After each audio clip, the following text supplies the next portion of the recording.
You had your chance and then you blew it. That is the most absurd statement of the year. Nice. Nice. Oh, baby.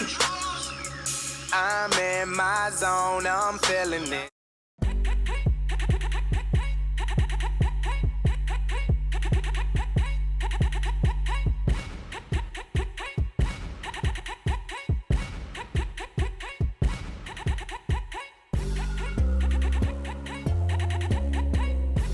Live from Rock Solid Studios in Granite Falls, it's time for MinneZona Sports, live with DJ Mattie C and Paul the Shield Voldy. And this is MinneZona Sports Live. We are back, yes, after a week hiatus. Episode 102. 102 episodes of MinneZona Sports Live. Yes, wow is right. And without further ado, I'm your host, DJ Mattie C, a.k.a. Matt Callahan, a.k.a. Callie, a.k.a. Mattie C, etc., etc., etc. And all the way from Woods and Shore Studios in Aiken, Minnesota, Paul Voldy, Shield. What's going on, Shield? Good to see you again. It is good to see you, too. And just like the Oscars, we're going to bring lots of excitement, but I definitely won't be getting up and slapping you. Yeah. All I got to say is keep my wife's name out your mouth. That's all I got to say. It was a G.I. Jane joke, okay? It was a G.I. Jane joke. No, that was terrible, Chris. I'm telling you, that's got to be a bit. It can't be real. Will Smith really? Is not that serious. Wow, I disagree. I think it was real. I think it was real. It looked like Chris Rock was ready to swing back, but then he probably would have if it was be like, oh, this is just a joke. I'm not supposed to swing back and actually hit Will Smith. I think it was fake. You think it was? Oh, wow. Yeah. Okay. No, that's right. That's evidence fine. Is overwhelming. Yeah, we're starting off the show with Will Smith and Chris Rock. What better way to start off MinneZona Sports Live? Oh, it's too good. But it's good to see you after a week hiatus. But we do also have breaking news. The MinnesotaVikings have agreed to terms with PatrickPeterson is back, baby. Claps all around. Oh. He is back up. We are feeling good about that. Pat Pete is back with the MinnesotaVikings. Yes, sir. We're feeling good about it, and we'll talk more about it, even in Tater Tot Hot Take. But first, with Tater Tot Hot Take, we actually have Wild to talk about. They're on a seven game winning streak. Crazy. Hot. And we got the Vikings. Big news over this past week. Zadarius is a Viking. And where are they now? Voldy. We've got some good ones tonight, man. We've got BoofBonser, and also MichaelOlowokandi, the Candyman, the Candyman. Yes, sir. So we got a lot to talk about today on MinneZona Sports Live. So we hope you enjoy it. And please, chat away, say hi, do whatever you want to do. We appreciate all the comments that you guys put out. So anyway, Voldy, let's get it going with some Tater Tot. Hot take.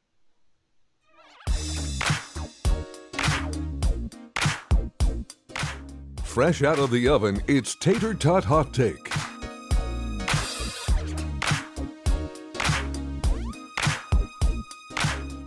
All right, it's time for some Tater Tot Hot Take. The first hot take for tonight, we got to start with the MinnesotaWild. The overtime, in the lower third, it says, tonight, the overtime masters. They have been fantastic. Not counting last night since it didn't go to overtime, but they dominated the game. For one, yours truly was at the Columbus Blue Jacket game at the XL Energy Center, and let me tell you, it was a hell of a game. It was awesome.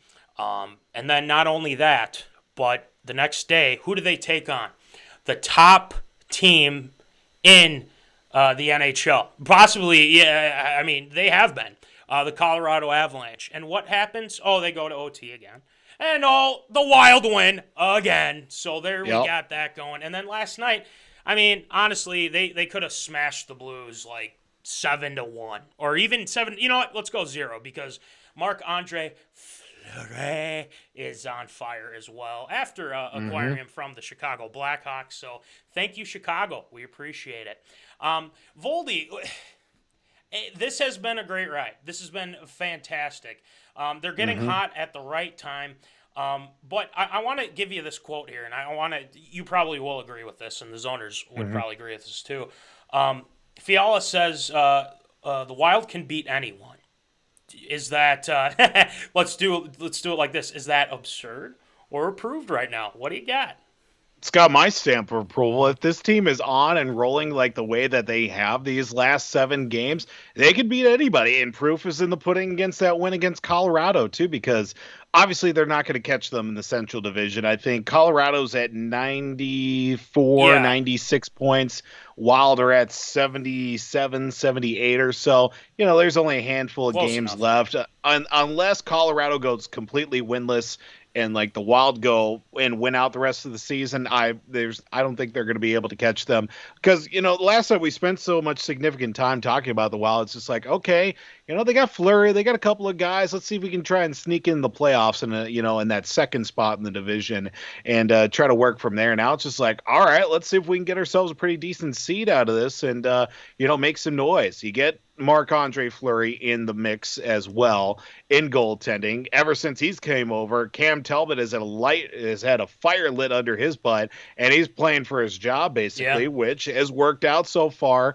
And we talked about on the last show 2 weeks ago, Fleury, if needed, he could steal you a couple playoff wins in crunch time in certain situations too.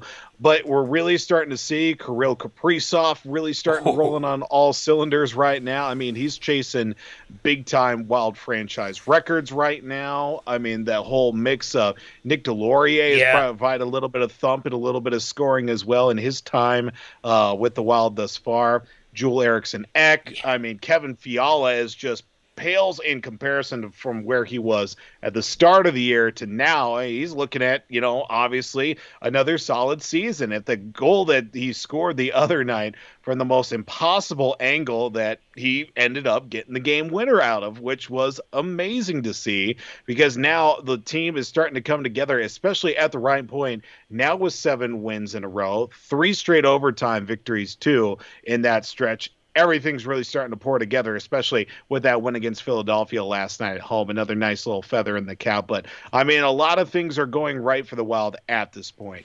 A lot of things. And I like you said, you mentioned the goaltender situation because I think the Wild looked at it, Billy G looked at it and thought, okay, Capo is definitely not they probably looked at him and thought, okay, this is probably not the future here. But you look at it from the perspective of Cam Talbot in his skates in this sense. He's been kind of streaky too, and that's with any goalie. It's that simple. But we look at the body of work that they have done, and the fact that I think we're playing checkers and Billy G's playing chess right about now. Oh yeah, big time, big boy chess. He knows what to do in these certain type of situations. And he was able to bring Marc-Andre Fleury in. Delorier, another big acquisition too. The guy was great. The fight that he had last night, man, he was bloodied and he was amped up because from what I understand, they needed to get bigger. They needed to get some more bulk for the Minnesota Wild, and they did that, and they got that with Middleton as well. So, the Wild are sitting pretty good right about now. But Billy G bringing in those guys, this is a completely different team now. We look at defensively, Middleton's with Spurgeon, and that's really pretty solid lineup right there. Spurgeon's playing pretty well. He had the game winner against Columbus. But then, in the next game, I mean, coming off that emotional win, against Columbus, you go into the game against Colorado. And we all know Colorado's the team to beat. We've already, said that at the beginning here. But we know the Wild know they're not going to catch them and from that spot. And that's fine. You you're going to have to go through them if you want to keep one, because Exactly. I don't see any other team going up against them and giving them that much of a – I mean, you could say Nashville. You could, think of another team if they, would come through. But I just think the Wild give them a tough matchup. And also, shout out to Matt Dumba. Taking Nathan McKinnon out of the game. And he might be out for a little bit now. So why are you getting in fights there, Nathan McKinnon? What the hell's going on? But, hey, we're not complaining. That's for sure. But, you're seeing so much out of this guy, Kaprizov. Okay? Mm-hmm. We're seeing a lot out of Kaprizov. He's scoring goals in angles that you probably be like, some of these NHL guys, there's no way they're making that a shot and scoring. But Kaprizov does that. Kevin Fiala has been on fire as well. He had a nice goal last night against Philadelphia. But we're seeing this team really come together. They love playing with each other. You can just tell. And also with Cam Talbot being, looking at the Fleury thing, it's like, I got to get my game together. And that's what he has been doing. And he's been great. Fleury's been great. So now, you're giving Colorado a run for their money here. So this is good for the Wild. We like that. But as Kirk Cousins would say, you like that. We love it. So as we look at these games, and I think Kaprizov scored in every game, those 3 games with Philadelphia, Colorado, and Columbus. So Kaprizov is on another level, okay? Mm-hmm. There was a question that was raised. I think it was either on Twitter or I listened to it on KFAN. But would you say, I want to ask you, Voldy, would you say that Kirill Kaprizov, our guy, is a top 5 player in the NHL right now? Ooh. What do you got? And I asked the Zoners this too, so please chime in. I would say yes. Okay. Yeah. Kind of looking at it with rose-colored glasses a little bit, just because obviously you get the most out of him by seeing him, on a quite regular basis and what he does on the ice. It's hard not to say he's not a top 5 player. Obviously, he's not number 1 in my mind. He's definitely a top 5 guy. Probably 4, maybe 5 at the very least. Obviously, Connor McDavid is definitely number 1 in my mind. Maybe put Sidney Crosby up there, 2, 3, 4, 5 definitely there for Kaprizov. But there's definitely a few guys in that mix. I can definitely see Kaprizov, if he keeps it up the way that he has and basically is just come into the league and has not, really faltered all that much. There've been a couple of stretches, obviously him being out with a couple of, games here and there is going to be par for the course, but I would definitely make the argument that he's definitely a top 5 player. I agree. I think whoever said would say top 10, which I would agree with too. Yeah, top 10 just for sure. The way that this kid skates is insane. I mean, he's zooming all over, and the way that he's a great puck handler. I mean, he is just insane. The way that he's able to maneuver, and I think he's going to get the franchise record with the points, or I think it is points, or is it goals? I can't remember. But I think it's both. It's both. Okay, well, yeah. Well, there you go. Perfect. The number I keep seeing is 42, and I think that's goals for sure. Okay, gotcha. Yeah. So we got that going for us, and I mean, it's crazy to think that getting rid of, respectfully, because we all love these guys, Suter and Parisi, that we would have this type of season. Like, just to be able to do things like this. And I think it's really Bill Guerin being able to get these guys together. And not to take any credit away from Dean Evison, because Dino has been great, too. I've been really impressed with him. He's been great with these guys. And Eriksson Ek looks like he's been playing, 10 times better than he did a couple months ago as well. But, the Wild, I think it was about a minute left or something like that in the third against Columbus. They're down 2-1, Voldy.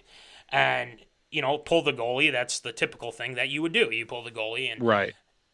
For some reason, they're just they've been really hitting on 6-on-5. I mean, it's insane to see these guys get put on the ropes and then being able to get the goal that they need. Because without that goal, they would have lost, which would have sucked, and I would have been pissed because I was at that game, for goodness sake.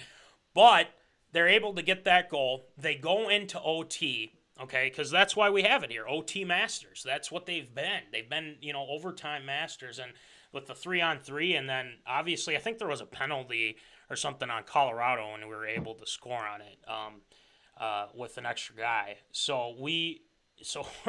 It's crazy to me how well they're able to do that. We'll see what happens. They play tomorrow, if I'm not mistaken. They've got Pittsburgh tomorrow so at home. Okay, at home. Wow, this is a yep. long homestand. I just really I'll take it. That's for sure. Yeah, me too. So really quick too with those franchise records. Kirill Kaprizov right now is 2 points away from breaking the all-time season record held by Marian Gaborik. 83 points is the record. He's at 82 right now. Ooh. And there are 64 games, so he's got 18 games left to score 2 points. And he's got 37 goals right now. Franchise record 42, which is tied with Marian Gaborik and Eric Stahl. Ooh, so there we go. Now we're talking. So we'll see what happens tomorrow. I'm feeling pretty good about it because I mean right now they're in fuego, as we like to say here on the show. So, seriously, we'll keep you in tune with that and this guy Kaprizov back here, wore that jersey by the way to the game, and there's a lot of those jerseys. I mean, there's lots the throwback and everything, but it's pretty sweet. All right, Voldy, let's move on to our next big thing that we missed over the week break, and that is none only than the age of Zadarius. Zadarius Smith is a Minnesota Viking. Oh, my goodness. Crazy. Now, at first, we thought with Baltimore, he was going to go back to Baltimore, which was his previous team before the Packers. Mm-hmm. And he said, no, I am not coming back. From what I understand, Zadarius did not want to come back because he saw a lot of these edge rushers making like a lot of money. Right. And he said, well, we need to up this. And then the Ravens were like, no, we're not doing that. And so that's why he said, no, I'm not signing with you. So what happens is Zadarius Smith, well, the good news is he's not a Packer anymore. Thank Zadarius goodness. Smith, or however, Kwesi and Kevin O'Connell, the front office, whoever got that going, claps out to you. I mean, and to be able to work that contract in order to get him to be in this defense, which is going to be a 3-4 from what we've been hearing. And also with the uncertainty with Danielle Hunter. If we're going to trade him, we're going to, extend him, whatever. The Vikings decide to eat that, but sign Zadarius Smith. And it was a 3-year, $42 million contract. And there's some incentives. It could go up to $47 million for Zadarius. Voldy, Danielle, Zadarius. I mean, what's better than that? We have two great edge rushers. Pete's back as well. Yep. I don't think they're rebuilding. They're trying to reload here. So, what are your thoughts, Voldy? I definitely think this was probably the biggest get out of the whole offseason, and that's saying something with a lot of big names moving around, with even like Tyreek Hill going to Miami as well. I mean, Tom Brady coming out of retirement too, but for a much needed position, for a much needed franchise that needed that position, I think that's the biggest get out of the whole offseason and for free agency too. Not only do you steal a guy that wreaked havoc on you for the last couple of years in Green Bay, you get a guy now that's going to complement another guy who's looking to reestablish himself after, unfortunately, a down year and a half that, obviously Danielle Hunter out 2 seasons ago. This past season didn't play all that much, even when he did. wasn't really himself to begin with. I don't know how the neck is really doing and how that's going to affect him going into the season, but switching to a 3-4 defense is obviously going to benefit him if he's going to be standing up more in that linebacking spot on the outside to be able to get after a guy and get a nice running start at the quarterback. That's certainly going to, give him an edge against some of the offensive linemen that he's going to be going up against too. And then you throw in ZadariusSmith. There's only so many guys you can throw at one guy to double team before you leave, basically one-on-one with one other stud edge rusher, I should say, with, do you go double team Daniil and then leave one-on-one for Zadarius, or do you go the other way and leave one-on-one for the other guy? It's like, dealer's choice, and you hope that the quarterback gets rid of the ball quickly enough to save his own skin and not throw the ball away. But I think, obviously, talking about how Zadarius can contribute, I know there are a lot of still some questions as well. His health, going with the back surgery, how that's going to affect him, going into the season. If we're in a, basically Daniil 2.0 with the injury that could keep him out for a while. I think you really, really just throw it at it because what I'm seeing as well is that contract is very team friendly for the first couple of years, so it's not going to cause too much of a cap hit. But he could definitely, if he's on and he's healthy, he's certainly going to play through that contract and make it well money spent in that regard, especially if he starts hitting some of those bonuses and performs at the level that he has in the past. I think this was just a fantastic get for a Vikings defense that isn't exactly old, but they're not as young as they used to be. Yeah, I think that's the best way to put it. And I look at this, and you look at Rob Brzezinski and what he's been able to do with contracts. And the one thing that he's been able to do is find ways to get a top tier guy and also put some incentives into it. And what I mean by that is if he gets 8 sacks, he gets $500K. Okay, so that's pretty good. 10 sacks, $750, $1 million for 12.5 sacks. So a lot of incentives here, and there's more. I could go through the details, but right. What's the point? I mean, you guys understand how this all works, but. You pair him with Daniil, and this is going to be a 3-4. How are they going to adjust? Now, the big question everybody has right now is, are they going to stay healthy? And that's the big question. Now, if we get 2019 ZadariusSmith, we're in business. we're in business. If we get, was Daniil out the whole year? 2020. Okay, 2019 Daniil, then we're in business, right? So we're looking pretty good. Now, it all comes down to this. It all comes down to if they're able to stay healthy, which I think they will be. And I also believe that this front office and this coaching staff is able to get the best out of these guys. Now, the Vikings can get out of the contract with Zadarius if there's injuries or if he just underperforms, which I doubt because it seems like this guy's pretty amped up to be a Minnesota Viking. But it really didn't bother him leaving Green Bay. But hey, we to each their own. We're happy that he's with us in purple. But now the next question is, now that we have ZadariusSmith and a lot of our defense is kind of somewhat filled in now. Right. Now you got to look towards the draft. You got to see, okay, we're definitely going to have to look at, defensive back here because Pat Pete's not getting any younger. Nope. And Cam Dantzler, I still think needs a little bit of growth here. Yeah. I don't know. Like I said, I'm not sure. This is going to be a big year for him.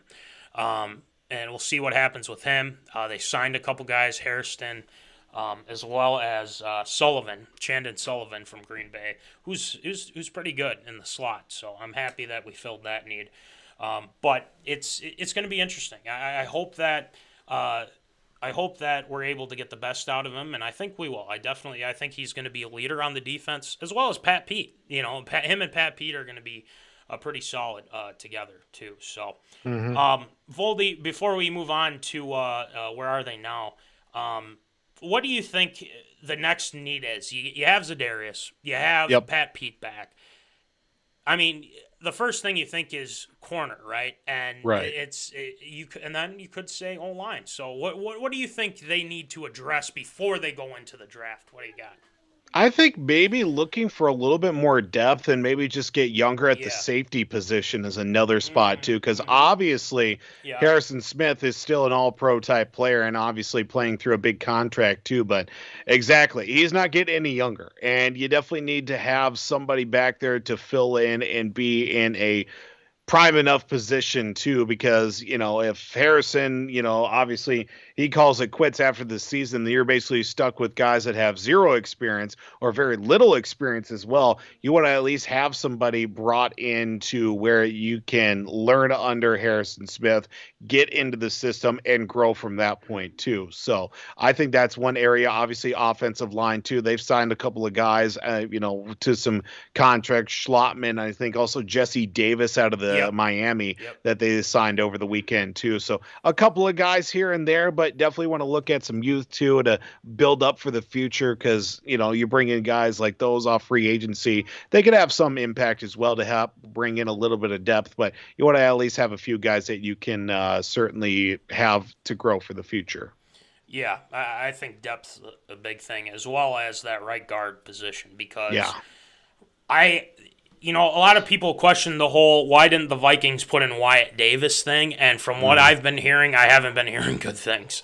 But maybe we're wrong. I mean, that's from the Zim regime. Right. I don't know if that's right or wrong or whatever. But nonetheless, we're happy that Zadarius is a Viking, and I think he's going to wreak some havoc in the NFC North. And I think I'm not saying. I'm gonna wait. I'm gonna wait for what I was gonna say, because I think we got to go through the draft first. But no Devontae Adams anymore in the NFC North. So just wanted to throw that out there. But huge play. We're gonna wait until then. But thanks for screwing that up, Green Bay. Yeah. Appreciate you. Bye. See you later, Devontae. But we'll take it. All right, Voldy, it is time for Where Are They Now? It's been a while since we've done it. It has. But the good news, Voldy, is that we've got some really good ones. And first of all, great names, by the way. First of all, BoofBonser. Who the hell calls their kid Boof? But then again, I like it nonetheless. I think it's a genius name nonetheless. But MichaelOlowokandi, the Kandi man. Oh, so many good memories with that. But those are our two featured guys tonight. So let's get it going, because I'm too excited for this, man. It's going to be too much fun. So it's time for Where Are They Now?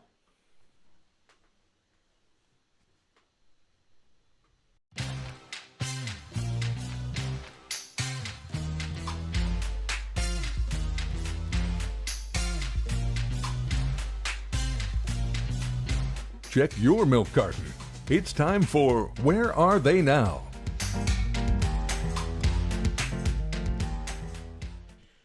All right, Voldy, it's time for Where Are They Now? Our two featured, like I said before, John Paul BoofBonser, obviously. We put that. But also MichaelOlowokandi, the Kandi man. Oh, such a great names. But anyway, Voldy, if you don't mind, I would like to take a stab at it for today. Go right ahead. The reason why is who can, I don't know, a show of hands in the chat and or later on here, maybe in the comment section, who remembers MichaelOlowokandi? Show of hands. Anyone? No? Okay. Again, the reason why I remember it is because, he was a first-round pick in 1998. Okay, by the Los Angeles Clippers, nonetheless. So, yikes. You're probably thinking okay, well, why are you going with the Clippers here, Mattie C? We're still doing local, Minnesota and whatnot. But yeah, we're getting there. That's why I bring that up, because this guy was supposed to be the next big thing, right? Big 7-footer coming out of Pacific. The guy he was solid down low, and he realized he had a lot of potential. People realized he had a lot of potential. So the Clippers decide to draft him first overall. Now, let me bring this up now too. In that 1998 draft, here's a couple of names to remember. Vince Carter, Dirk Nowitzki, Paul Pierce. Yikes. Okay. MichaelOlowokandi was the first pick in that draft. He was drafted ahead of those 3 guys. Think about that for a second. Those 3 guys. The reason why I have this up here is because this was a guy that was supposed to, with the big guys that came in, Shaq and KG, and I'm just saying like big men that have done well, Tim Duncan and whatnot, but they were hoping that this guy would be the next big thing, like the next big, Tim Duncan, KG. I mean, not as big as Shaq because Shaq's still a beast, but right. He was supposed to be that guy for the LA Clippers.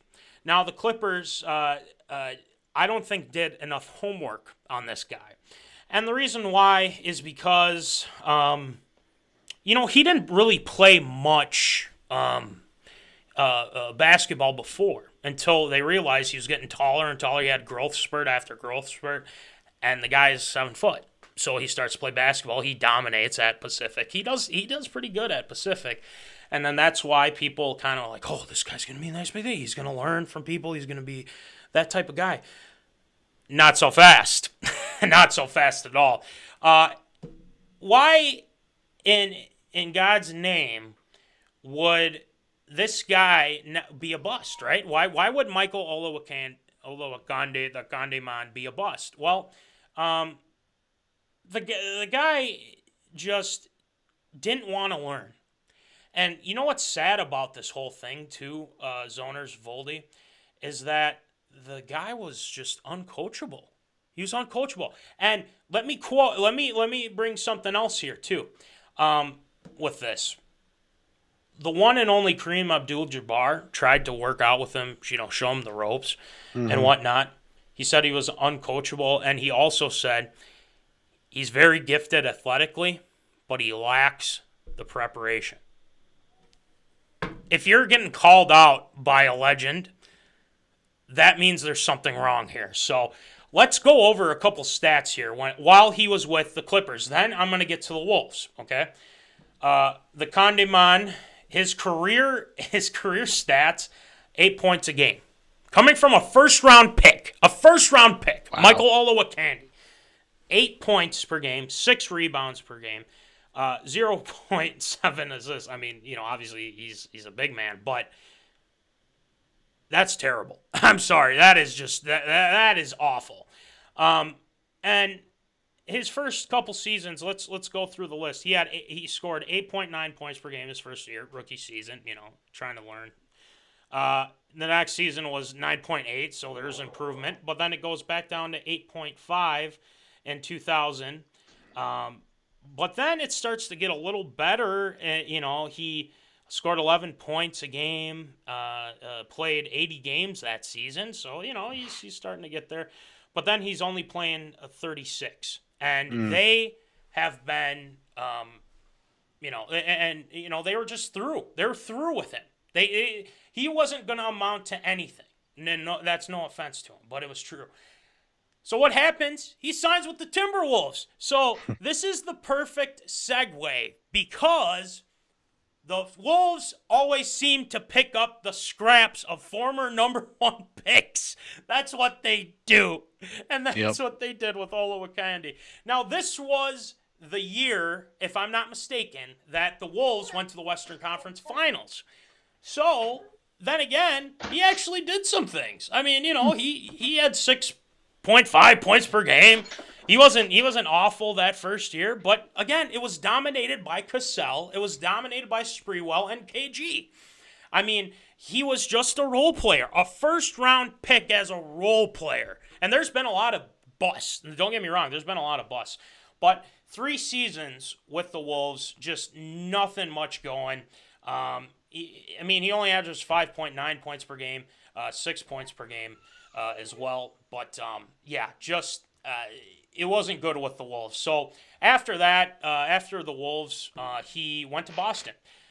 He had a lot of injuries. He had a lot of injuries, and he wasn't good. And they said that, while he was, in the NBA, He was out of shape. One, that doesn't help your cause. He would start fights with other players. If you look online, you see MichaelOlowokandi versus the Denver Nuggets, and he, he's showing frustration, fighting with guys.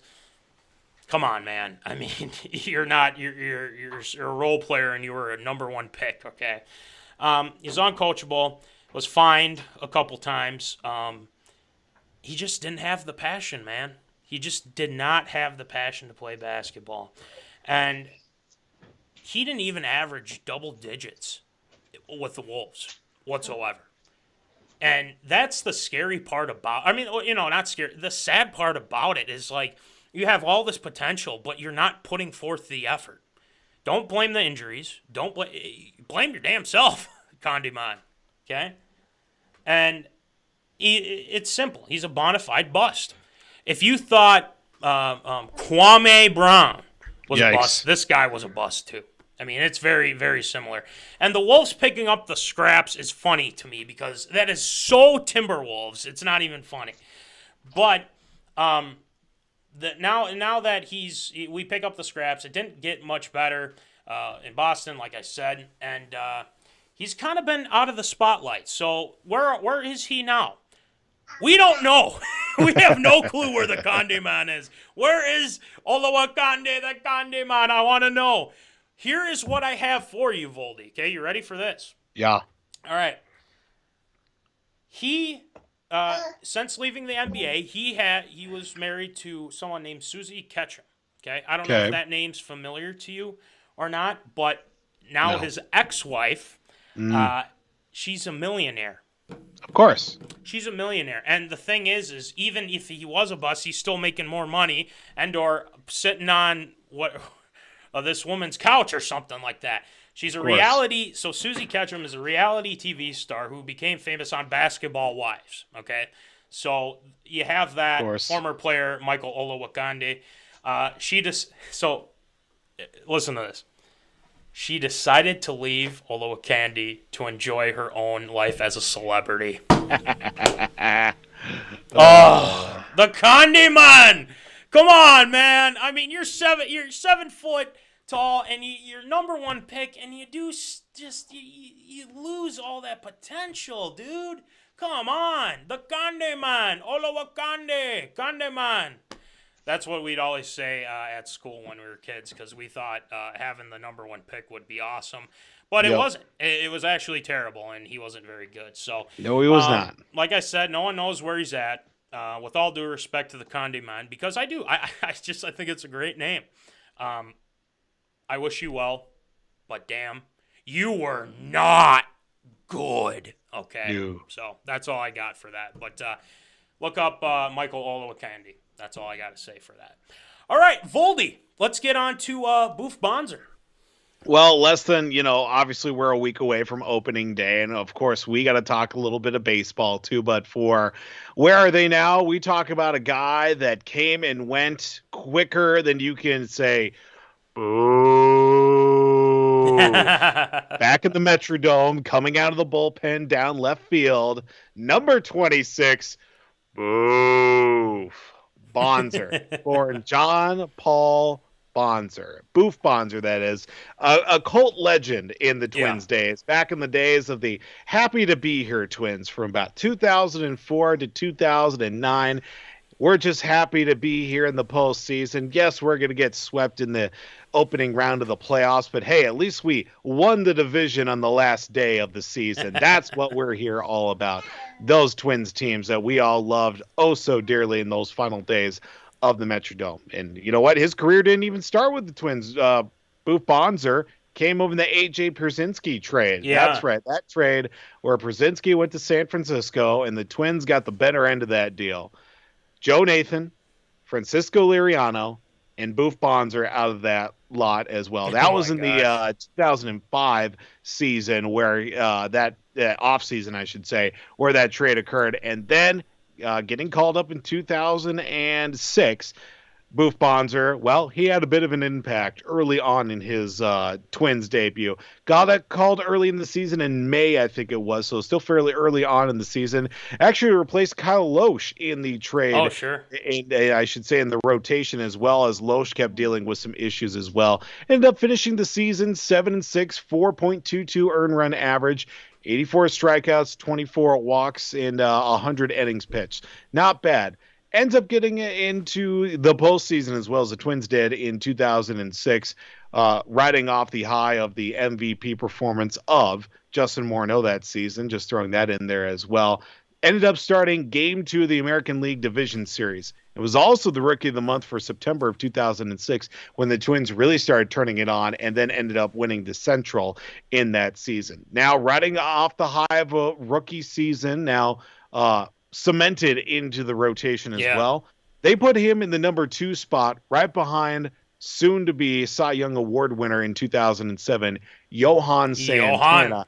As if trouble wasn't brewing already when you go behind an ace that, ended up winning the Cy Young that year in Johan Santana. Things didn't really go all that right for BoofBonser. Ended up sitting at 2-6 with an over 6 earned run average before getting demoted. You know who took his place in the rotation? Who? Scott Baker. Wow! Scott Baker. That's a name I haven't heard in a while. Baker. I thought you were going to throw out like Nick Blackburn or when Glenn Perkins was a starter. I always go to Nick Blackburn because I was never a fan of Nick Blackburn. Nobody liked Nick Blackburn, but apparently the Twins liked him enough. Apparently. Boof ended up the season 8-12, 5 earned run average as well, and ended up having 136 strikeouts and 173 innings. So not terrible, but not great numbers as well. Going into that offseason, 2008 comes rolling around. Twins got a little bit worried about his fluctuating weight, we'll say. Ended up getting removed from the rotation and actually sent up to the bullpen, sent him to the bullpen for that demotion as well. And unfortunately, he never was able to recover from that stretch once he was relegated to the bullpen. But still ended up getting that cult following. Everybody wanted to see the Boof Man out on the mound one way or another. Fortunately, ended up having shoulder surgery in 2009 and ended up getting designated for assignment a la Pat Neshek back in the day as well. Pat Neshek.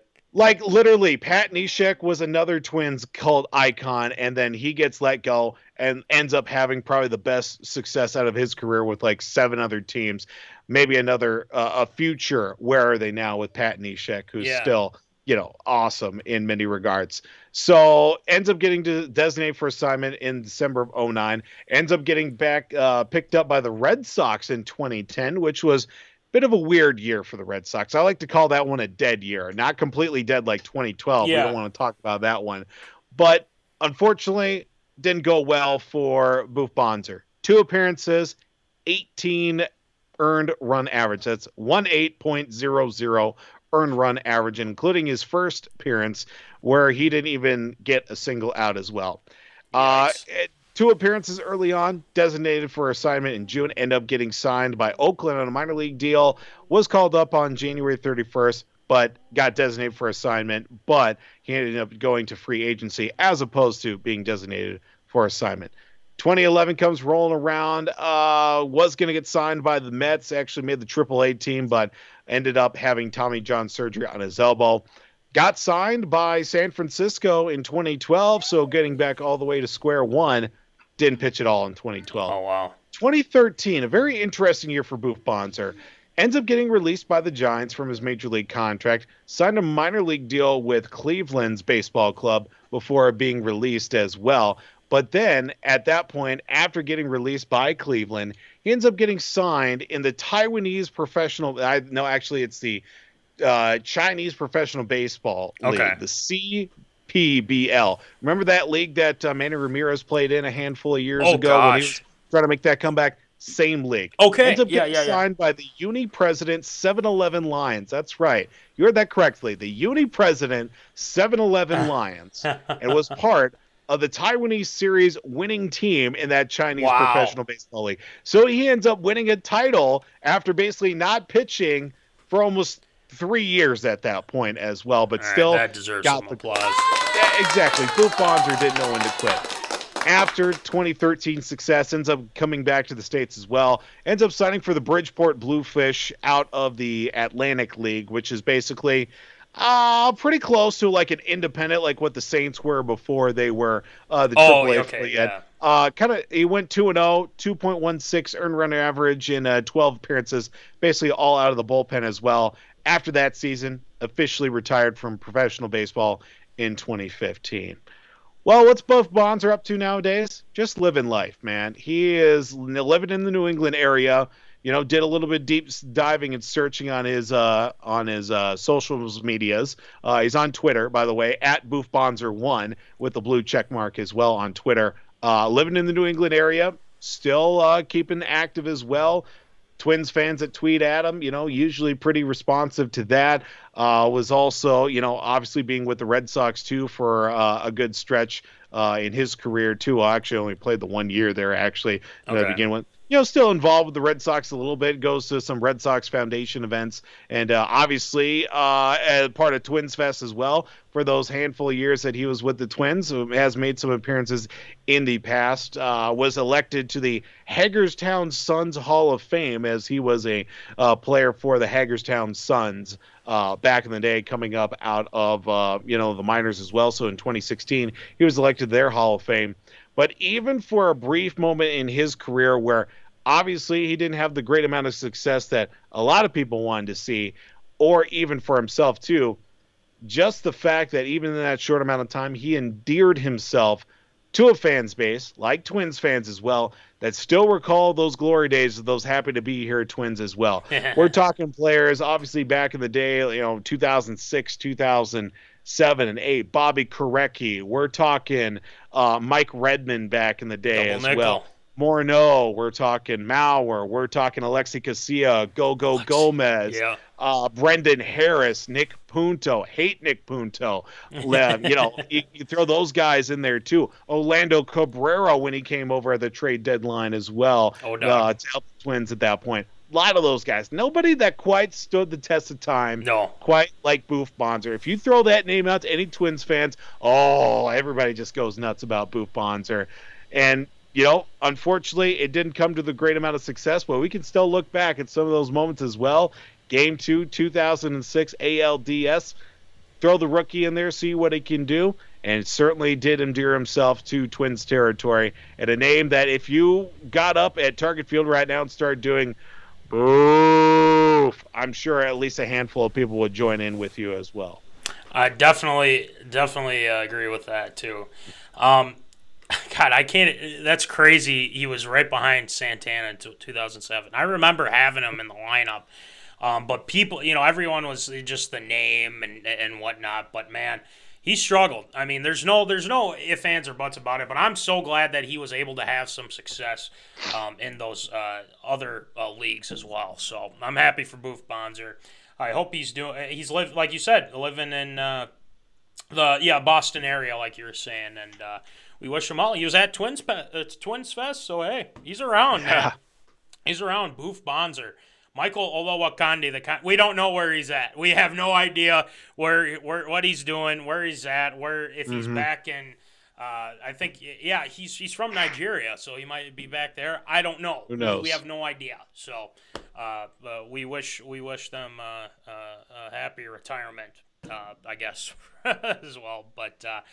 That's going to do it for Where Are They Now this week. A couple of Minnesota players that we never really hear from anymore, and Dorsey in the news. But we like to bring it to you guys. So if you guys have any suggestions, please let us know.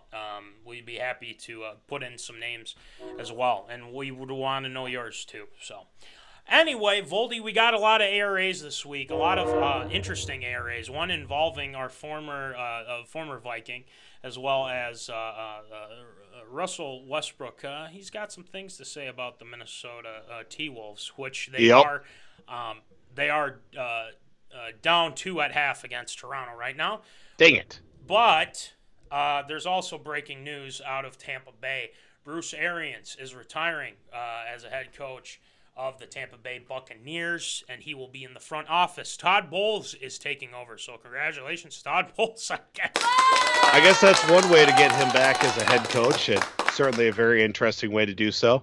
Yeah. So that's just breaking now. So just wanted to throw that out there for people that don't know yet. But Bruce Arians out as Tampa Bay head coach and will go in the front office. He's retiring. So, okay, I guess that's what we got with that. But let's get it going with some Absurd or Approved. It's time for everyone's favorite segment, Absurd or Approved.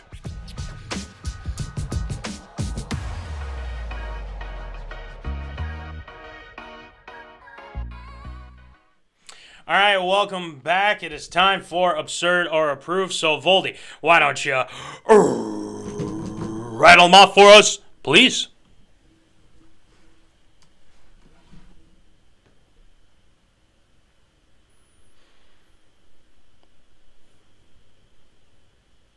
Oh. All right, hold on real quick. Looks like we got some pretty messed up connection. No worries. We'll keep on that. Weird. One sec. Well, as we get Voldy. Am I back? Oh, I think you're back. Yeah, there you are. Okay. That was weird. Hey, right. What's up? What's up? Voldy, why don't you rattle them off for us, please? Yeah, I'm just going to pull it up here on my phone just to be 1,000% safe here as well. Sure. We start off here in the NFL, and well, an interesting story that actually came to me yesterday. I was just kind of looking things over a little bit, and one name that continues to fly around in some NFL circles, and a guy that's kind of, hitched his wagon to a lot of teams as of late. Old AdrianPeterson still finding a way to keep himself relevant nowadays after bouncing around the last couple of years. Last season is with Seattle. He was with Tennessee as well, coming off, seasons with Washington the year before that too. But, he was in the Twin Cities this past week at a local event, signing some autographs for friends and, for family, fans as well. And now coming into 37 years old, he still wants to play in the league. And the question was posed to him, hey, would you want to play for the Vikings again at some point? And he said, it was quoted as saying, I've seen stranger things happen, but they're set with, quoting Dalvin Cook, he's a great talent. Who knows? It could possibly happen. But when it's time for me to retire, of course, I'll be back in a purple uniform for sure. Now, this poses the question as well with the way things have kind of gone and how that whole relationship with AdrianPeterson and the Vikings went at the end of his time in purple. Is it absurd or approved? When he wants to finish his career, would you accept AdrianPeterson back in the Vikings uniform? Yeah, I would. The reason why is I appreciate. Well, first of all, I think he did a lot as a Minnesota Viking, and he had a lot of fans. Now, there are some people, and I understand from that perspective, that still are not very happy with him with the whole situation with his child and how he disciplined his child, especially with that going on. I think it was hitting little kids is something you just don't do, and there's no excuse for it. And some people kind of look at that. I mean, that's a mark on his. Some people would be like, "Oh, I don't want him to retire," but he's going to retire as a Viking, and a lot of people are going to look at that. But I mean, the guy broke a lot of records as a Minnesota Viking, and he was probably one of the most athletic, fastest, biggest type of guys. I mean, the guy just had a motor like no other. He would run over guys. He'd run past guys. He comes back from an ACL tear at the crappy place in Washington, which a lot of ACLs have been tore there. Yeah. And comes back and almost breaks Eric Dickerson's record of 5 yards. Rushing yards. Or 9 yards. 9 yards. Yeah. 9 yards. And pretty much wills his team to a playoff spot. And again, don't throw in Ponder. I'm gonna just punch somebody. But anyway, I mean, he'll retire as a Viking. Now, I think there's going to be some that aren't going to be fans of that, but then again, I mean, you got to look at his body of work too, and there's been a lot of guys that have done some, bad stuff too. Okay, Right. and I'm not saying what he did was right, and I think it's egregious of what he did, but I don't think that should hamper anything. He's going to retire as a Viking. He's going to go in the Ring of Honor. That's how I look at it, and he's Hall of Famer. As well. So, there's no doubt in my mind. But stranger things have happened, saying like Adrian would come back to the Vikings, play for the Vikings. But I hope Adrian knows he's not going to start. If Dalvin, let's just say Dalvin God forbid Dalvin gets hurt and he's out for a while, then yeah, maybe I'd consider it. I don't know, but we'll see. I think AP, yeah, he's going to retire as a Viking. There's no ifs, ands, or buts about it. So, Voldy, what do you think?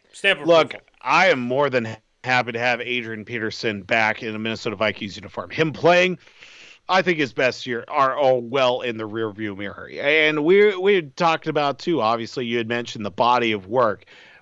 Franchise all-time leading rusher. And in those big years that he had, even with no-name quarterbacks, Christian Ponder, Gus Frerotte, Sage Rosenfels. Obviously, he had Brett Favre for a couple of years, too. He's Brooks Bollinger, John David Booty back in the day, too. I mean, we're talking Tavares Jackson, rest in peace. Yeah. And many others that have worn. Josh Freeman as well. We don't want to talk about that either.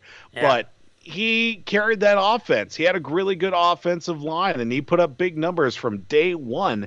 And I have no problem seeing him in a Vikings uniform again. I want that to happen. Do I want him to see actual playing time? No, I really don't. I want him to, obviously maybe ideal situation, 2-3 games left in the regular season. Vikings are firmly in a playoff spot. We're just trying to get guys, some reps and get them back in a healthy situation. We've got the division locked up. And look, AdrianPeterson's out there on the waiver wire. Let's pick him up. Get him, his nice little victory tour, round things off, regular season finale at home. Let him walk off the field in purple. Boom, Ring of Honor. Boom, retired number. And hopefully a bust in Canton 5 years after that as well. That would be great to see. But ideally, it's probably not going to happen. I would definitely like to see Adrian Peterson back in purple once again. Yeah. And I still have the jersey that you would wear too. So Adrian's going to retire a Viking. There's no way he's going to retire an Ain't, because that ain't happening. He's no way he's going to retire a Cardinal. He's no way he's going to retire a Washington Commander or, it's not going to happen. But I'm happy that he'll be, there's no ifs, ands, or buts about it. And here's my question. Do you think at some point someone's going to break his record for single or rushing yards in a game? Ooh. There are a lot of potentialities for that. Are you talking the rookie record for that? Yeah, well, no, like the legit, big 296, yeah. Yeah, the 286, yeah. Or 96, yeah. No, I don't think. I think that one's locked in for at least another decade, hopefully. And guess who was the head coach of the Chargers that time? Norv Turner. Turner. And also, there's history in that game too, because Antonio Cromartie took one to the house against us. It was 100. Just trying to feed these kids, man. Yeah. I got 19 kids with 17 women, man. Yeah, it's crazy. Oh my gosh, that's a whole other thing that we probably shouldn't get into. But, all right, next one, Voldy. Well, this one is a little bit behind the curve as well, but still brings up a very good point, especially with the way the Timberwolves have been playing as of late. They're winning, but they're really getting under the skin of some teams as of late too. And one of which was when the Minnesota Timberwolves took on the Los Angeles Lakers, who are not good, even with the star power that they do have as well. Obviously with them losing and the Timberwolves winning, which is usually the polar opposite of when those teams face against each other, that it got there was some serious trash talking going on, either on the floor or on the bench. Russell Westbrook getting a brunt of all of that, that trash talking, because he's the one that's most consistent out of the floor with, AD being hurt all the time. LeBron's in and out of the lineup more times than not as of late too. And it was addressed in the post-game conference when the press conference when Westbrook was talking with the media as the Timberwolves did defeat the Lakers that time around. And you know what? He was asked saying, is the trash talking getting to you? And he basically addressed it and said, it's not working, and it's not, that big of a deal. It's something that he deals with on a regular basis. And just because the team's finding success right now isn't going to affect the overall goal. But right now, things aren't looking very good. I think the Lakers are like in the 10-11 spot in the Western Conference. Now, yeah. Well, they're 11 now.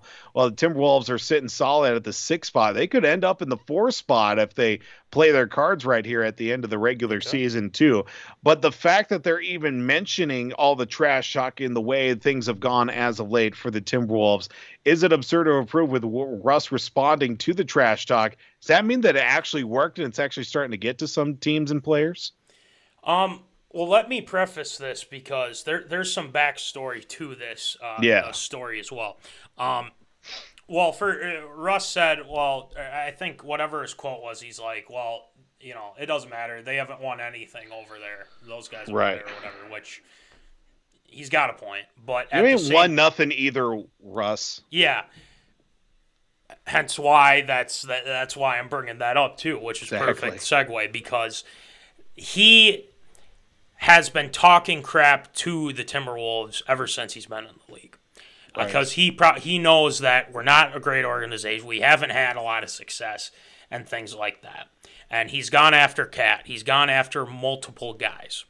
Now, what the Wolves were doing is, when karma comes back around, oh boy, is it a bitch, okay?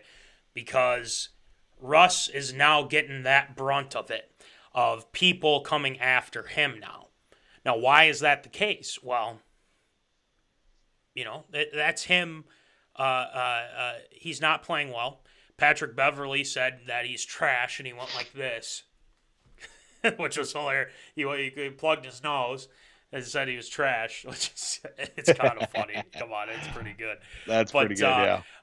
Cat, and then I think Russ shot and he airballed, and Cat was like looking up at the ceiling, wondering where the ball went, or so he got the rebound. And he was taunting.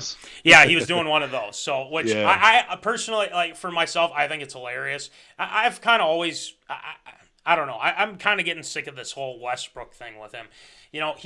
He complains, and I'm just gonna say he bitches and moans, man, and he goes to these press conferences. He acts like he knows more than these reporters, and these reporters are paid to ask these questions, and he just can't handle it. He gives these one-word answers.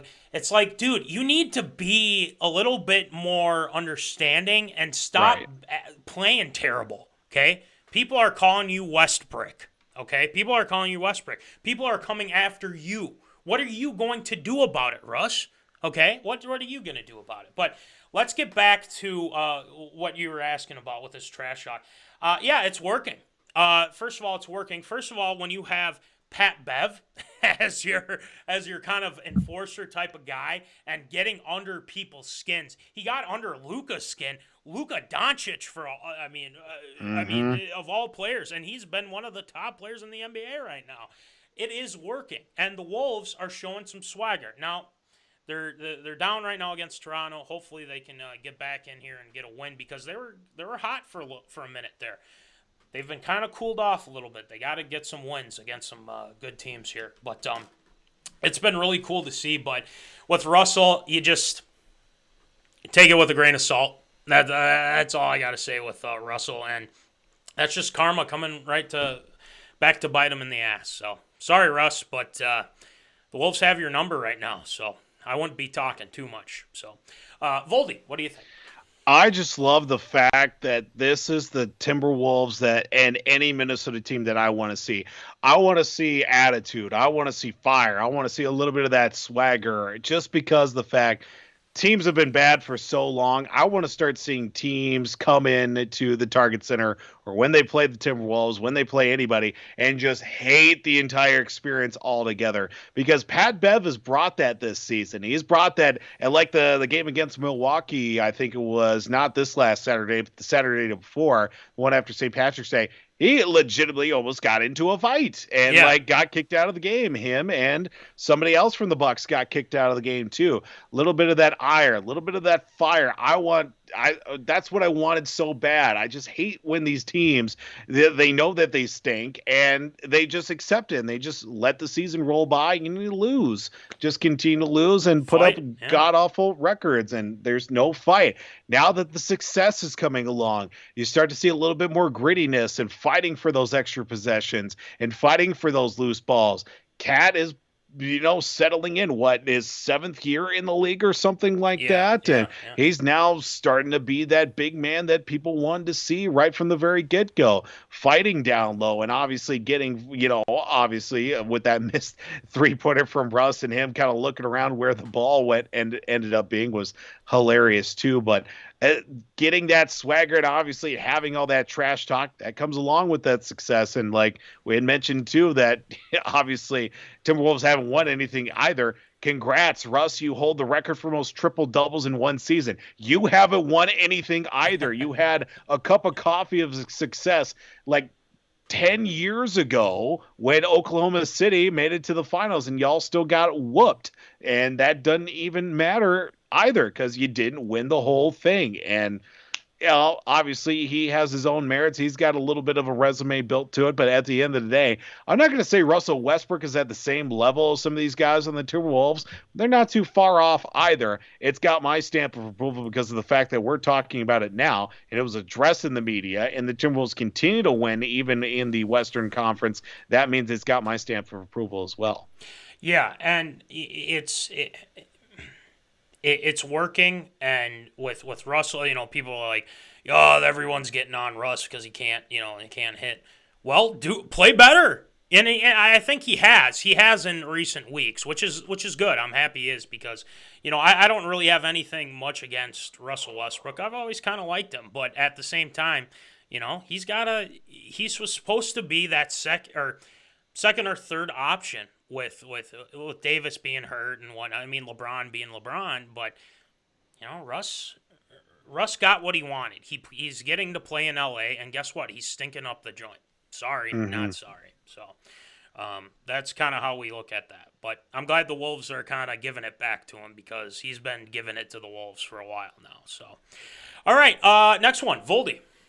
Well, it was decided here actually yesterday that the NFL is going to be changing its overtime rules in the postseason to start off here this year, and starting off with that both teams are going to be guaranteed a possession in an overtime period, but only in the postseasons. The rule for regular seasons, which allows the team with the first possession to win if it scores a touchdown, that remains unchanged as well. The Colts and the Eagles actually proposed the mandatory possession for both teams in all games, regular season and in the playoffs, but the competition committee said that there was not enough support among owners to pass the rule, but it did ultimately for the postseason get passed 29 votes to 3 votes as well. Okay. So if a score remains tied in the postseason after each team has had a possession, the game will be decided on a traditional sudden death as well. Right. So looking at the whole situation too, this obviously stemming from the fact that the Kansas City Chiefs and the Buffalo Bills overtime situation, Chiefs got the ball, took it right down the field, got the win, got out of town with a victory as well, and not giving Josh Allen and the Bills a chance to respond in a shootout of a performance that was in that playoff game here from this past season, that divisional playoff. Brings up to the point as well, is it absurd or approved the NFL only change the overtime rules for the postseason? Now, that's a great question because I think a lot of people were kind of hoping that would be for every overtime game. But I think with the in this case, you can use your analytics. I mean, that's right. But yeah, I think with the regular season, I feel like you can decide a game through the regular overtime rules. which I don't have a problem with. But with the playoffs, it's honestly it's got my stamp of approval. I like this, and the reason why I like this is because it started back in 2009, folks. The New Orleans Aints. Granted, they did not march down the field. No, they did not. They had help. I will say, yeah, we don't talk about it, but still, they went down. They kicked the field goal. Game's over, right? They beat the Minnesota Vikings. But so then they changed that rule after that game. They said no, you got to score a touchdown to win the game. Oh, what the hell? So anyway, there was that rule in place. But now, as we're looking at this NFL right now, Voldy, is these guys have gotten better. You have two stud quarterbacks playing against each other with Allen and Patrick Mahomes, and they were able to put together these drives. Like I said on the show after that game, I said, whoever won the coin toss was going to win the game, and that's what happened. Yeah. Now that we've kind of gotten past that whole, okay, now in the playoffs, each team will get a possession. And it's true, they should. Honestly, they should. I think that would be good because now there's no rhyme or reason why you can't be able to have both teams go possess because they've worked their way to that position in the playoffs. They've earned that playoff spot. They've won the games before that in order to get to this point. So each team gets a possession in overtime. I like it. Right. So, you score a touchdown, the other team gets a possession back to score a touchdown, tie the game, and then after that, sudden death. I like that. That's the best way I think they needed to do it, and they did the right thing, and they looked at a lot of the games in the past, and a lot of that, whoever won the toss, Voldy, has gone on to really win the game. I think it was like 10-2 or something like that. So, yep. It makes sense. It's got my stamp of approval. For regular season, I feel like that could go on for a long, long time. Not saying like, oh, we got to wrap this up, but it's right. just... If it's the Jets and the Browns have actually been pretty good. Let's just say the Jets and the Jaguars. Yeah, the Jets and the Jaguars, and neither team can score because their offenses are so dang bad that it ends up in a tie. So I like it for the playoffs, not the regular season. So Voldy, what do you think? It just kind of muddies the waters even further, too, because you would like to think that in a pro sport that there would be some uniformity in the rules, regular or postseason, too. Like, yes, I understand for the standpoint, like regular season, we're not saying, hey, let's wrap this up. I got a tea time in 3 hours or something like that. But I can understand where that's coming from. But, like, if you would think that the rules would change in the postseason, you would think things would open up in the regular season, too. But I guess that comes with the kind of the big deal, the happenstance and all the bells and whistles that, like, hey, we're in the playoffs. Things are different now compared to the regular season. But I'm a fan of it, obviously, too, because that game, Kansas City and Buffalo, could have went to 9 overtimes if they wanted to as well. They could have been playing into Tuesday if it was ended up anyway that both those teams wanted to continue on. Like, that was just an amazing game for what they even did in the time that they had to begin with in regulation and the play, in the extra period as well in overtime. I'm a big fan of it. Obviously, we want to see the best games possible and see these bigger and better moments out of the playoffs too, and that's what it's all about. It's got my stamp of approval. I just wish it would have been extended the regular season too for those sakes of, uniformity too, because obviously we know how this past season went for the Vikings, got screwed in overtime a few too many times as well, and would have been nice to have that luxury of having the ball on one side compared to the other two and getting a few less wins in that regard. But it does have my stamp of approval. Yeah, it does. And for that too, it's they kind of did it to themselves in some aspects with the Vikings. But, you and I both agree on that. But, yeah, right. I think, with the regular season, I'm really I like it for the playoffs. We'll put it like that. We like it for the playoffs. So, All right, next one, Voldy. Well, this is just a very interesting story as well. And we're talking quarterback controversy in the land. That's Cleveland for all you football aficionados. And, well, it really started off with the fact that Baker Mayfield wanted out of Cleveland and is requesting a trade well before the news came out that the Cleveland Browns decided to trade 3 first-round picks as well as a 2023 third-round pick and a fourth-round pick to Houston for Deshaun Watson. This is before even the finality and a whole lot going on with the off the field issues with Deshaun Watson as well. So basically you go from one quarterback to the next who may not even be able to play this season too, given what everything that's still going on pending in off the field issues with Deshaun Watson. But Baker Mayfield is still, I don't want to say he's a free agent, but he's definitely not going to be playing in Cleveland anymore, as of course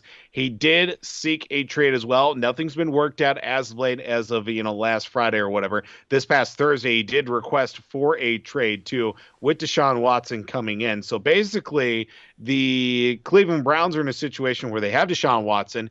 He may not be able to play with all the off court issues that are still going on that won't affect him criminally, but civically will have an issue as well.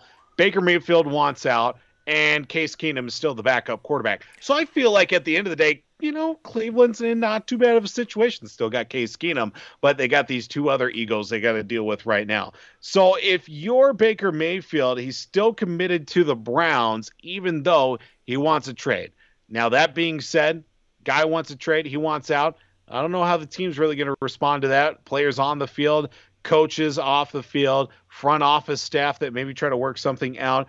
Is it absurd or approved? Or at least the question is, where does Baker Mayfield land himself as well, even with this crazy quarterback carousel that's going on? Well, before we move on with that, Voldy, I don't think you know this. No, wait, I do. I'm an idiot. What? I know where he is. I know exactly where he is. Case Keenum? Case Keenum. I don't know, actually. Buffalo. He's back in Buffalo. Him and Diggs are on the same team again. Yeah. He's back. He's backing up Allen, apparently. Make a note, Buffalo Bills Case Keenum jersey. Yeah, there you go. For Christmas. There Creative you go. I just wanted to. And the thing is, it wasn't a mainstream thing, which I'm kind of. It wasn't. And I also know that Baker Mayfield. Is Baker Mayfield in Indianapolis now? No, he hasn't been traded yet. Okay, because I thought maybe maybe I've been watching too much Pat McAfee show and I thought I saw something. Right. Matt Ryan's in Indianapolis now. I'm such an idiot. No, hey, there's been a lot of trades, man. I don't blame you. But it's crazy. Yeah, it is. It's crazy. Baseball, football, all going on at the same time. I can't even make heads or tails right now. What's going on? Exactly. But yeah. So just so you know that Bills jersey, Case Keenum, Diggs as well. They're back on the same team, Minneapolis Miracle, all that. But let's get to Baker here. I'm gonna say this. I'm gonna give claps or no. Instead, I'm going to give claps. I'm giving claps to Kevin Stefanski. Kevin Stefanski, thank you for moving on from Baker Mayfield. Now, granted, with Deshaun Watson, that whole situation, I mean, you guys swung for the fences there, which, again, I applaud. But the guy doesn't have it. If you watched that game, that Baker Mayfield's game against the Minnesota, granted, the Browns did win that game. I give him credit for that. But good Lord, did you see his throws? Oh my God. Missing guys left and right. He didn't have a great year either, so that's factored in as well with Baker Mayfield. Baker Mayfield is turning out to be a bust. He is turning out to be a bust. And it's like, well, you didn't have the right coordinator. He's in Cleveland. Well, Baker's got to put in the effort, too, okay? And Baker likes to kind of stir up controversy on the social medias, says things. I'm glad that people are done with it. I'm glad that Cleveland's like, I'm done with this. Let's find a trade for him and get him out of here. But let's answer the question here. Where does Baker Mayfield land in this crazy NFL QB carousel? That's a great question. I'm not sure because a lot of that has been filled up because Matt Ryan's a Colt.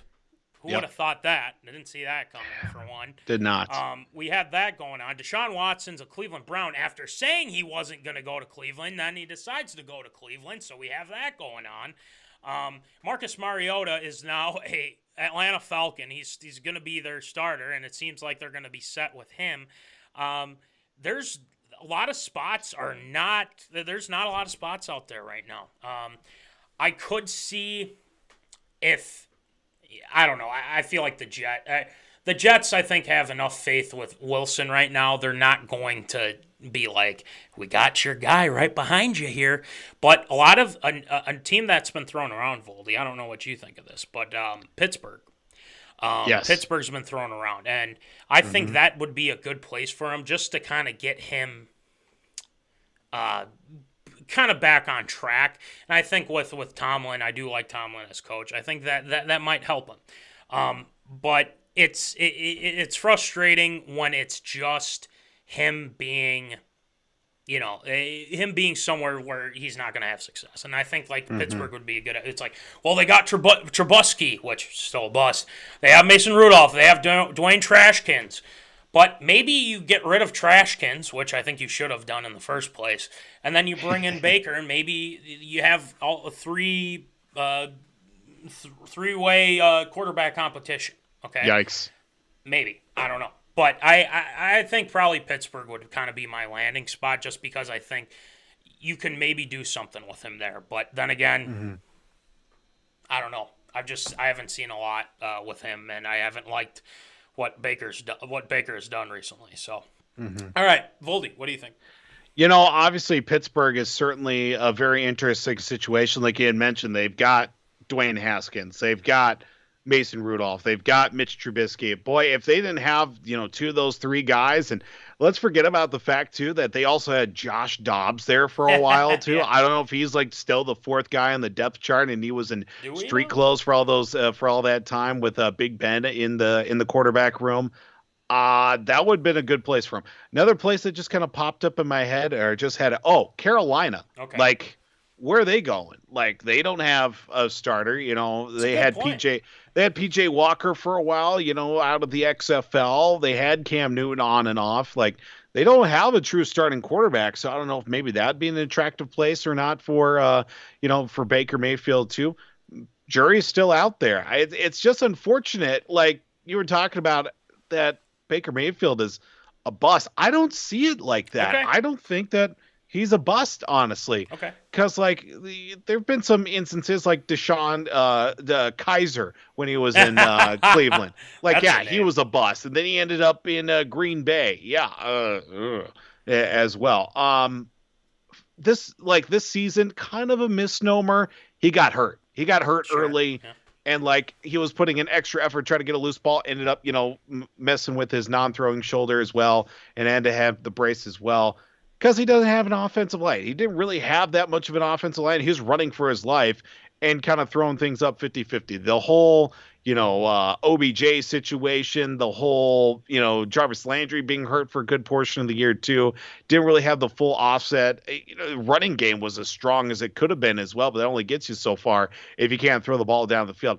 I just really wish that would have been the Cleveland team from 2 years ago that was literally 2-3 plays away from beating the Chiefs and going to the AFC Championship game too, because that was the be all end all. And I wish I would have done better research too to see that Case Keenum got traded for a 7th round pick to Buffalo. And boy, Josh Allen, now the hot seat's a little bit hotter in those hot wings in that cold city in Buffalo too. Yeah. I'm just throwing that out there too, just because that's going to be a very interesting little note there as well.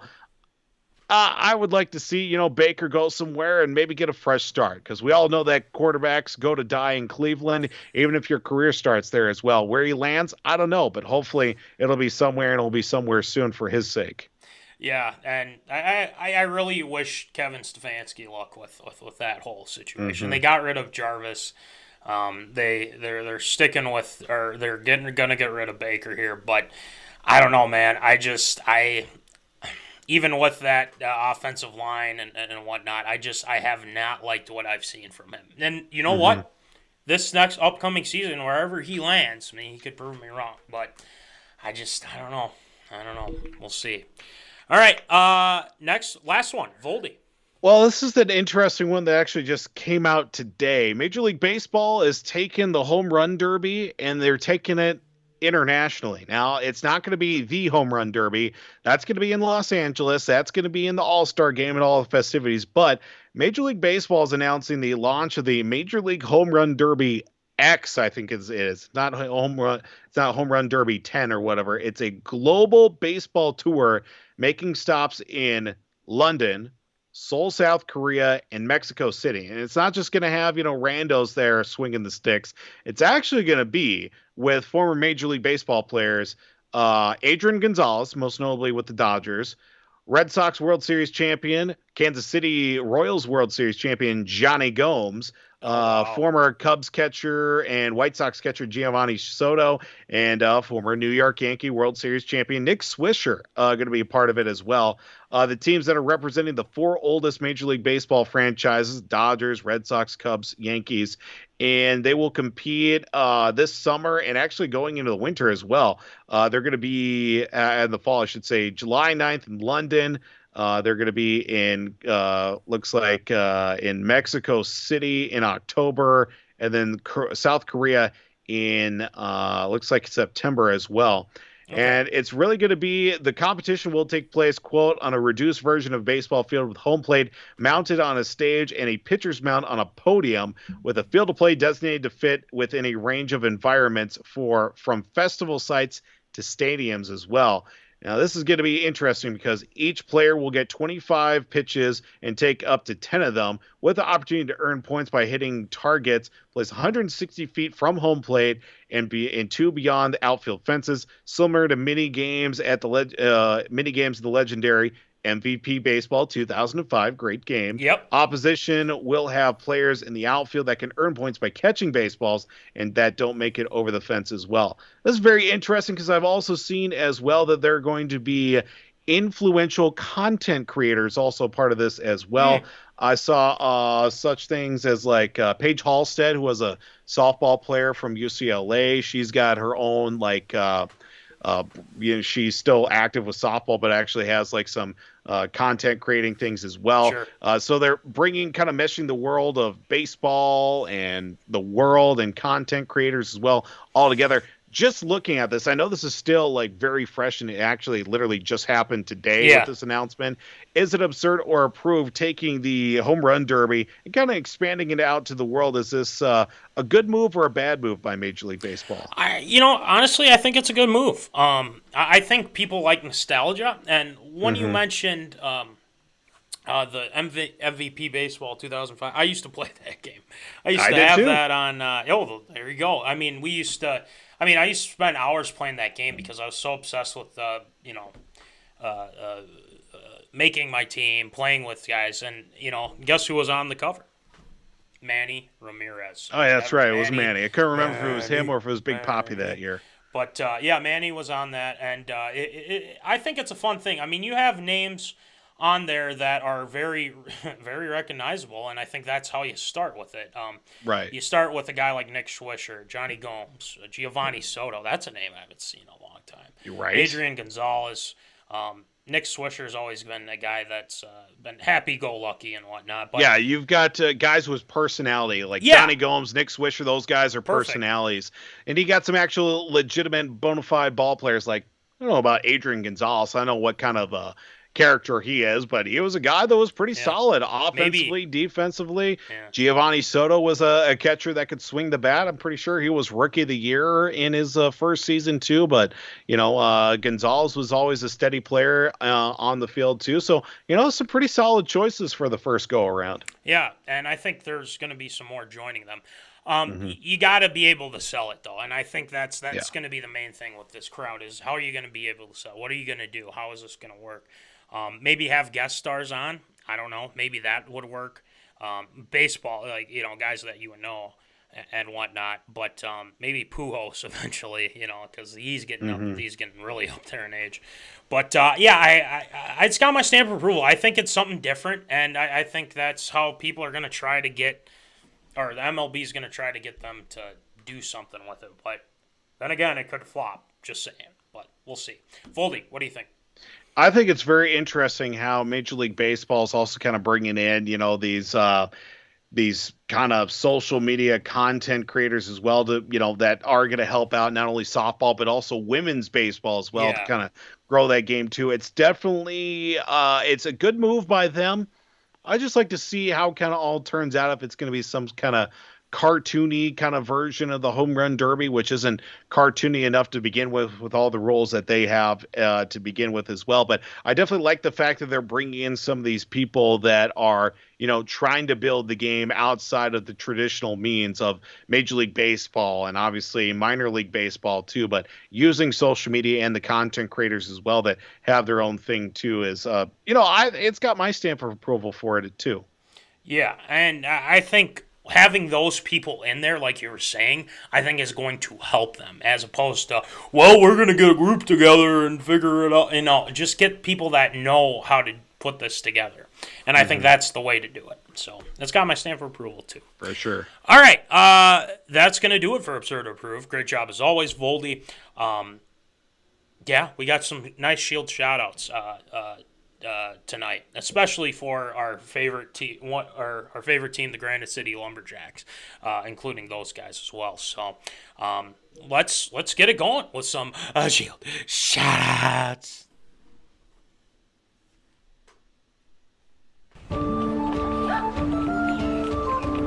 Shield shout-outs.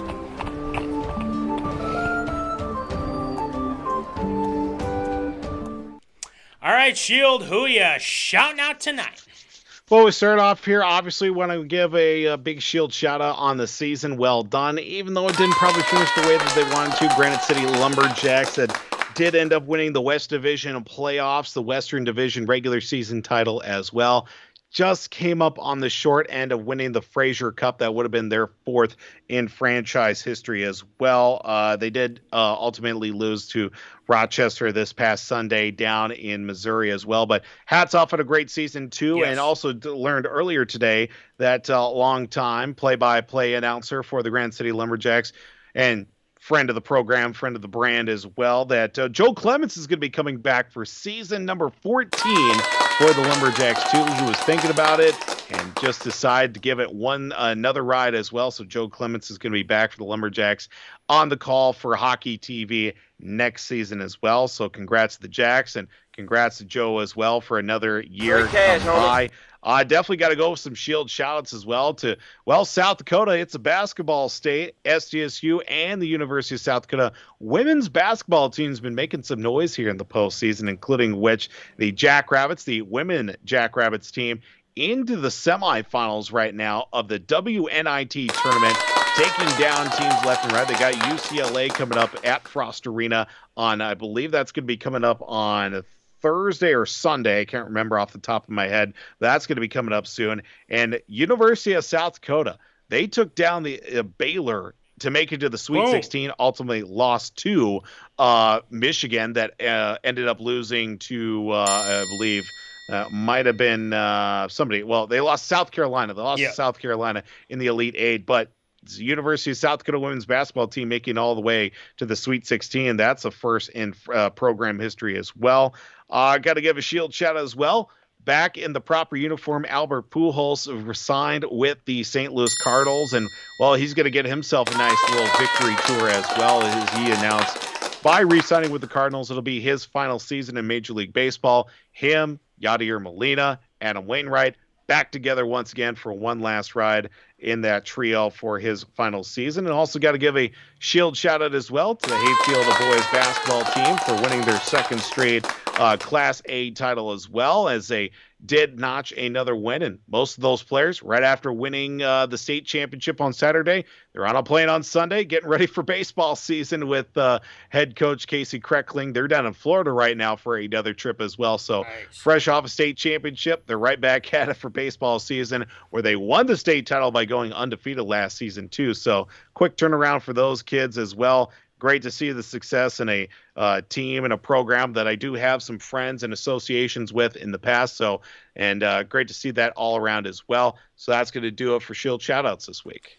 Love it. Absolutely love it. Did Hayfield beat RTR It wasn't Yes, that one they of their did. opponents? That's what I thought. Yep. Okay. Beat them in quarterfinals. I yep. see. Gotcha. And then the Granite City Lumberjacks. We love those guys, and we love the ride that they were on, and unfortunately they didn't win the championship. But hey, a hell of a season. I mean, it's so cool to see how well they've been doing, especially with us knowing DJ, Jimbo, and all those guys. And congratulations to Joe as well, coming back. Clement's coming back. I've been waiting for a negative tweet, because usually he's got a lot of negative tweets, but hopefully we get one here soon from Mr. Joe Clements. I love it. I love it. But anyway, great job with Shield Shoutouts, as always, Voldy. And that's going to wrap up the show for this week. But if you're thinking, I kind of want to support the guys because, we've got merch, people. We got merch. We've got stickers, plenty of stickers that we need to give out to people because why the heck not? $2 for the small ones, $3 for the big ones. And Voldy's wearing the hat right now, $20, $5 shipping. We've got a couple left in stock, and you guys, we can get them for you. They're pretty, as the Curve Doctor likes to say, pretty dope-alicious, as he likes to say. But it's pretty sweet. And then we have shirts, $20, $5 shipping. We've got some left there as well. Talk to me, talk to Voldy, talk to Jimbo, talk to the Curve Doctor. We'll get you set up. And then also check out W2 Performance. Will Rattel, he's been posting videos like no other on the YouTubes. And then also you can check out his website, www.w2performance.com. And then thank you to National Fleet Graphic, Crown Rental, Tyler Knudsen for the stickers. They're fantastic. And who knows, we might have to get some more. But we got to sell these first. We got to give you guys what you want, right? And then also check out Jack's Junkyard, Jack O'Keefe, Breaking Into the League with Sam Gabrielli and Ryan Martin, available on Spotify, Apple Podcasts, and then the victorious P.O.D, Ryan Walters, and Jack Vickers. So we're going to be talking with those guys here soon and getting that set up. So we got a lot. We got a lot of people to talk to. Get them on the show. Yeah, do. Get some Zoom stuff going on and whatnot. So that'll be fun. I'm looking forward to it. So, but. Good show back, Voldy. I thought it was great. Where are they now? All that stuff. So if you're listening back, please listen back to it. We had a great time with it. And I think we're going to be back next week. I believe we're going to be back next week. So we'll be back, have some more fun with you as well. So without further ado, remember, folks, keep in the zone. Holla. Thank you for watching MinneZona Sports Live. Join us Wednesdays at 7 p.m. for live show broadcast. And as Voldy likes to say, follow us on all the socials medias.